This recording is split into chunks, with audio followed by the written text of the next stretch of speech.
Good morning everyone. Today we are going to perform experiment number 18, that is Miller sweep generator of applied electronics. So Miller sweep generator means what? It is a sweep generator that generates the sweep waveform. So here we have applied a negative pulse. So when we applied a negative pulse, it generates a sweep waveform. And when negative pulse finishes here, it goes back to 0. When voltage finishes here, goes back to 0, and voltage again goes back to 0. So here you can see this is the retrace time and this is the sweep time. The sweep time is generally high and retrace time is less. So this is the sweep time and this is the retrace time, which is sweep time is generally higher than the retrace time. So this is the circuit diagram of sweep generator. Now let's go to the practical setup of Miller sweep generator. So this is the sweep generator trainer kit. So there are different components used here. So this is the DC voltage supply.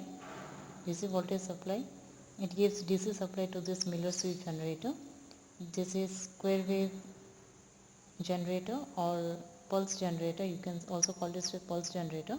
But here we are not going to use pulse generator. We will provide pulses directly from the function generator. Okay, so there are transistors over here, Q1 and Q2. This is capacitors. There are resistors RC1 and RC2. Now the output is taken across these terminals and we can observe on the CRO.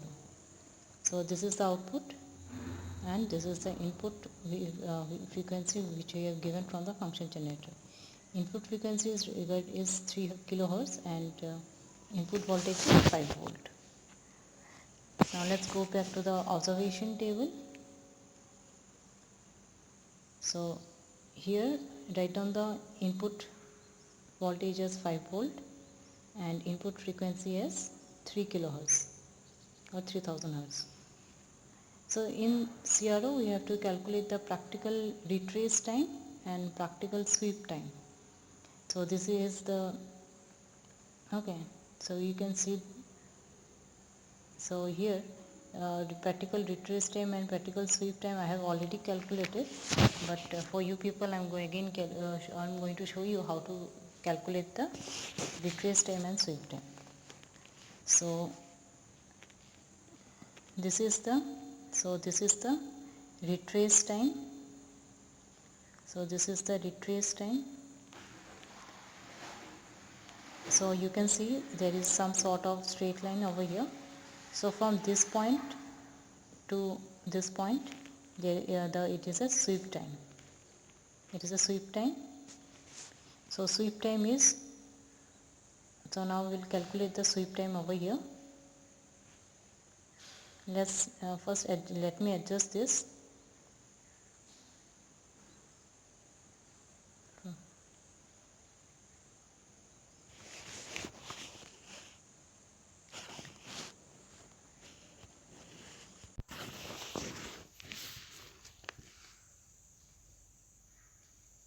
So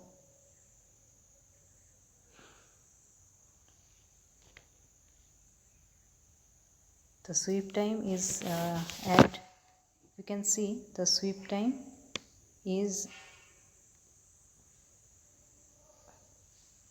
1. It is a complete 1 into, it is a complete 1 into time per division. It is in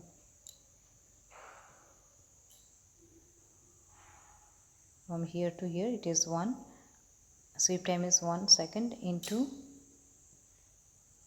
for time per division it is in 0.2.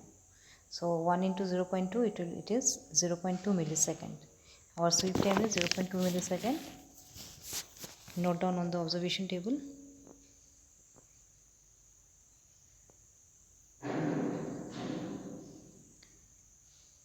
.2 millisecond. Now we'll check for retrace time.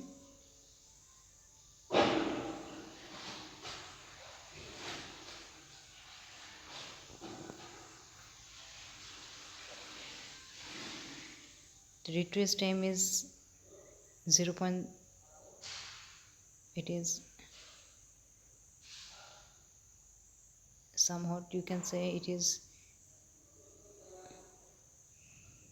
let me adjust it first. Now the retrace time is 0.7. It is between 6 and 8, so I will take it as 0.7. So 0.7 into 0.2, it will become 0.14 millisecond. Then, and I have already told you that sweep time is always higher than the retrace time. So here retrace time is 0.4 and 0.2 is the sweep time, and sweep time is higher than retrace time.